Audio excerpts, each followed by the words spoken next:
अस्सलाम वालेकुम dear 8th class students, कैसे हैं आप सब। मुझे उम्मीद है कि आप सब खैर आफियत से होंगे। आज हम exercise number 8.3 question number 7 start करने जा रहे हैं। तो चलिए स्टार्ट करते हैं। मारिया इन्वेस्टेड ₹8,000 इन ए बिजनेस। मारिया ने कितनी इन्वेस्टमेंट की? 8,000 रुपये की, 8,000 रुपीज़ की बिजनेस में इसने लगा दिए मुनाफा हासिल करने के लिए, प्रॉफिट कमाने के लिए। She would be paid interest eight 5% per annum. उसको इंटरेस्ट कितना देना पड़ता है? 5% पर एनम। लेकिन यहाँ पे एक साल के लिए उसको इंटरेस्ट देना पड़ता है 5%, मीनस 5% इसको इंटरेस्ट देना पड़ता है यहाँ पे एक साल के लिए। कंपाउंडेड एनुअली, लेकिन इंटरेस्ट साल में लगाया जाता है, एक साल में एक बार लगाया जाता है। Find the amount credited against her name. उसके उसको यहाँ पे कितना अमाउंट क्रेडिट किया जाएगा, उसको कितना अमाउंट यहाँ पे हासिल होगा। At the end of second year, 2 साल के बाद उसको कितना अमाउंट क्रेडिट किया जाएगा अगर इसने 8,000 की इन्वेस्टमेंट लगाई है बिजनेस में। उसके बाद इंटरेस्ट फॉर थर्ड ईयर, तो थर्ड ईयर के लिए इंटरेस्ट कितना होगा। तो हमें सेकंड ईयर के लिए भी अमाउंट निकालना है और थर्ड ईयर के लिए भी अमाउंट निकालना है। उसके बाद दोनों अमाउंट्स की डिफरेंस निकालेंगे तो उसके बाद वो थर्ड ईयर का इंटरेस्ट बनेगा। तो हम लिखेंगे यहाँ पे here question number 7, principal is equal to 8,000, rate जो है वो है 5% per annum, P A मीनस per annum. Time जो है, टाइम इज हियर, पहले लिखेंगे time first is 2 year and time second is 3 year. Principal है 8,000, रेट जो है 5% पर एनम, टाइम फर्स्ट है 2 year and time second 3 year. अब निकालेंगे पहले पार्ट के लिए amount. First part, amount is equal to principal into 1 plus R by 100 raised power T. So amount is equal to 8,000 into 1 plus rate is 5% divided by 100 raised power time is 2. So amount is here 8,000 into 5 1s are 5, 5 20s are 100, 1 plus 1 by 20 raised power 2. So amount is equal to 8,000 into 20, cross multiplication, 21s are 20, 1 1s are 1, 21s are 20 raised power 2. So amount is equal to 8,000 into 20 plus 1, that is 21 by 20 raised power 2. So we write 8,000 into 21 by 20, दो बार multiple किया जाएगा। 0 and 0 cancelled, 0 and 0 cancelled, 2 1s are 2, 2 40s are 80, 2 1s are 2, 2 20s are 80. So A is equal to amount यानी 20 into 21 into 21। तो so product इसका क्या आता है 8,820। तो 2 साल के बाद इसके अकाउंट में कितना क्रेडिट किया जाएगा 8,820। तो ये जो 820 आप देख रहे हैं ये इसका इंटरेस्ट यहाँ पे है 5% के हिसाब से। तो 8,820 रुपीज़ अमाउंट क्रेडिट किया जाएगा इसको 2 साल के बाद। आई होप आपको इतना समझ में आया होगा। अब इसका अमाउंट फॉर थर्ड ईयर निकालेंगे। अमाउंट आफ्टर 3 ईयर्स, तो वो बन जाएगा principal into 1 plus R by 100 raised power T, that is time. So amount is equal to principal यही है 8,000, 1 प्लस रेट जो है वो है 5 बाई 100 रेज़ड पावर टाइम जो है वो है 3। So amount is equal to 8,000 into cancellation, 5 1s are 5, 5 20s are 100, तो यहाँ पे रहेगा 1 plus 1 by 20 raised power 3। So amount is equal to 8,000 into cancellation, cross multiplication, 21 is 20, 1 1 is 1, 21 is 20 raised power 3, यहाँ पे ये 20 है। तो amount is equal to 8,000 into 20 plus 1, that is 21 by 20 raised power 3। तो उसके बाद लिखेंगे 8,000 इंटू 21 बाई 20 जो है वो 3 बार मल्टीपल किया जाएगा 21 by 20। 1 0 2 0 3 0, 1 0 2 0 3 0 cut, 2 1s are 2, 2 4s are 8, 2 1s are 2, 2 2s are 4, 2 1s are 2, 2 1s are 2। तो अमाउंट जो है वो है 21 into 21 into 21, that becomes 9,261। Amount 3 साल के बाद कितना होगा 9,261। तो अब लिखेंगे therefore interest for the third year, तीसरे ईयर के लिए कितना इंटरेस्ट चढ़ा यहाँ पे interest for the third year, इसलिए हमने थर्ड ईयर का अमाउंट निकाला 9,261 माइनस 8820 है वो, 8820 सब्ट्रैक्ट कर लेंगे तो यहाँ पे लिखेंगे 441, 441 रुपये इंटरेस्ट थर्ड ईयर के लिए यहाँ पे चढ़ गए।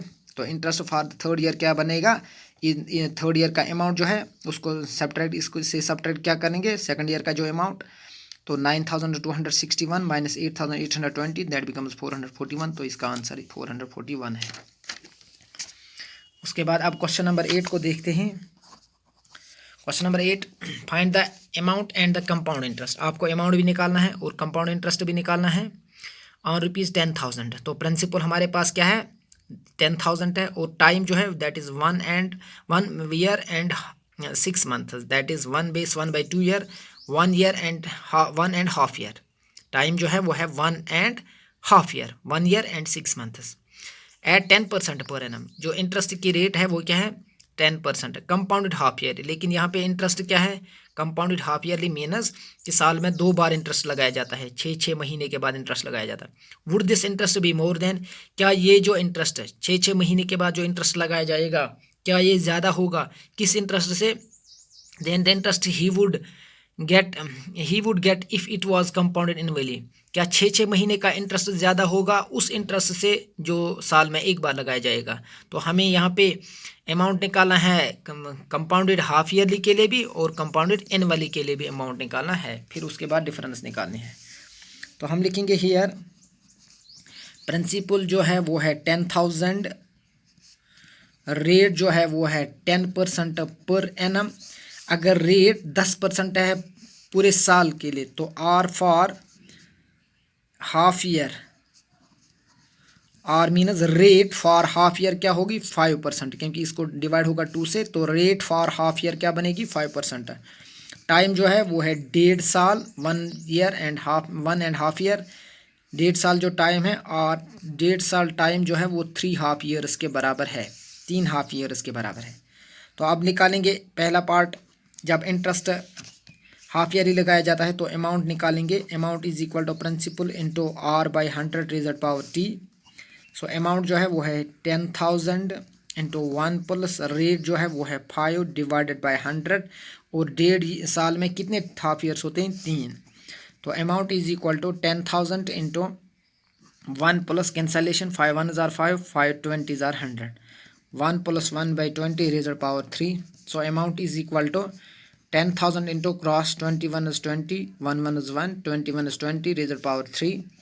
So amount is equal to 10,000 into 20 plus 1, that is 21/20 raised to power 3.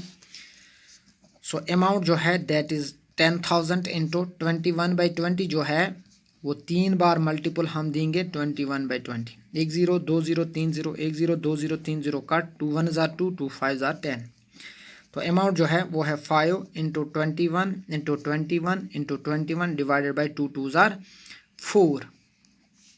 तो अमाउंट जो बनेगा यहाँ पे, इसको यहाँ पे डिवाइड करने के बाद 5 इंटू 21 इंटू 21 इंटू 21 इसको मल्टीपल देंगे, उसके बाद जब 4 से डिवाइड कर लेंगे तो ये बन जाता है यहाँ पे 11,576.25।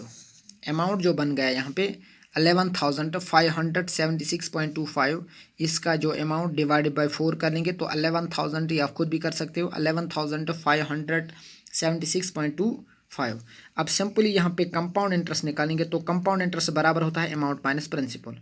तो अमाउंट है हमारे पास 11,576.25, इसमें सब्ट्रैक्ट कर लेंगे जो प्रिंसिपल था वो है 10,000, तो अमाउंट बन गया 3 हाफ ईयर्स के बाद 11,576.25, इसमें प्रिंसिपल सब्ट्रैक्ट कर लेंगे तो प्रिंसिपल था 10,000, तो जब इसको सब्ट्रैक्ट कर लेंगे तो यहाँ पे रहता है 1,576.25।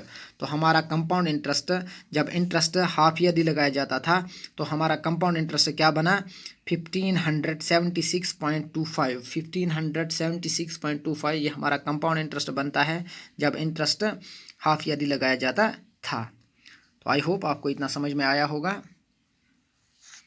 उसके बाद अब हम निकालेंगे जब इंटरेस्ट एनुअली लगाया जाता था, तो सेकंड पार्ट जो है इसका मतलब इसी का पार्ट जो है सेकंड पार्ट हम लिखेंगे यहाँ पे। हियर प्रिंसिपल जो है वो है 10,000, रेट जो है वो है 10% पर एनम, और टाइम जो है वो क्या है, वो है 1.5 ईयर। तो हम निकालेंगे अमाउंट आफ्टर 1 ईयर, 1 साल के बाद अमाउंट क्या होगा, क्योंकि यहाँ पे एक साल का अमाउंट निकालेंगे हम, तो वो बन जाएगा principal into 1 + r/100 raised power t। Amount after 1 year, तो प्रिंसिपल है 10,000, 1 प्लस जो रेट है वो है 10%/100, क्योंकि यहाँ पे आप साल में एक बार इंटरेस्ट लगाया जाता है, तो 10% इंटरेस्ट रेट है साल के लिए, 10/100 रेज़ड पावर 1। सो वो है 10,000 इंटू 10 1 हज़ार 10 10 10 हज़ार 100, यहाँ पे रहेगा 1 + 1/10 raised power 1। So amount is equal to 10,000 into, cross कर लेंगे, 10 1 हज़ार 10 1 1 हज़ार 1 10 1 हज़ार 10 raised power 1। So amount is equal to 10,000 into 10 + 1 that is 11/10। This 0 and 0 can get is cancelled, तो यहाँ पे रहेगा 11 0 0 11 0 0 11 0 0 11 1 हज़ार 11। तो 1 साल के बाद अमाउंट क्या आएगा, 11,000, जब इंटरेस्ट एनुअली लगाया जाता था। अब सिंपल इंटरेस्ट निकालेंगे, क्योंकि हमें टाइम पीरियड जो है वो है 1.5 साल, फिलहाल हमने 1 ईयर का अमाउंट निकाला। अब सिंपल इंटरेस्ट निकालेंगे फॉर नेक्स्ट 6 मंथ्स। तो जो ये 11,000 है, it would act as principal for next half year. तो principal into rate into time divided by 100। तो सिंपल इंटरेस्ट बराबर है 11,000 इंटू रेट जो है वो है 10/100 इंटू टाइम जो है वो है 6/12, क्योंकि साल में 2 बार इंटरेस्ट लगाए साल में। अब यहाँ पे जो टाइम पीरियड है वो है 6 मंथ्स का, इसलिए हम लिखेंगे 6/12। तो एक ईयर में 2 हाफ ईयर्स होते हैं। 6 1 हज़ार 6 6 2 हज़ार 12 10 1 हज़ार 10 10 10 हज़ार 100। ये 0 and 0 गेटस कैंसल। अब 2 से कैंसल है, 2 1 हज़ार 2 2 5 हज़ार 10, तो इधर आ गया 1, तो ये बन गया 10 2 5 हज़ार 10 2 0 हज़ार 0। तो सिंपल इंटरेस्ट क्या निकला 6 मंथ्स के लिए 550। तो आप अमाउंट निकालेंगे, अमाउंट क्या बन जाएगा टोटल अमाउंट, हम लिखेंगे टोटल अमाउंट बन जाएगा 11,000 + 550, दैट बिकम्स 11,550। 11,000 + 550 बिकम्स 11,550। अब कंपाउंड इंटरेस्ट निकालेंगे, या 11,550 माइनस प्रिंसिपल था 10,000, तो कंपाउंड इंटरेस्ट क्या बन जाएगा, कंपाउंड इंटरेस्ट बन जाएगा 1,550। कंपाउंड इंटरेस्ट है अमाउंट माइनस प्रिंसिपल, तो अमाउंट है 11,550 माइनस 10,000 दैट इज 1,550। तो ये बन गया हमारा कंपाउंड इंटरेस्ट जब इंटरेस्ट एनुअली लगाया जाता था। तो आप देखिएगा ये यहाँ पे 1,550 और ये है यहाँ पे 1,576। तो कंपाउंड इंटरेस्ट जो हाफ ईयरली लगाया जाता था वो ज़्यादा है, वो ग्रेटर है। तो यस हम लिखेंगे 1576.25 इज मोर देन 1550। ये जो इंटरेस्ट है जो इनका हाफ ईयरली लगाया जाता था, ये वाला हाफ ईयरली इंटरेस्ट है और ये वाला एनुअली इंटरेस्ट है। तो जो हाफ ईयरली इंटरेस्ट लगाया जाता था वो ज़्यादा है किस इंटरेस्ट से, 1550 से। यहाँ पे आप देख सकते हो 1576, यहाँ पे आप देख सकते हो 1550। तो आई होप आज आपको ये समझ आया होगा। आज के लिए इतना ही काफ़ी।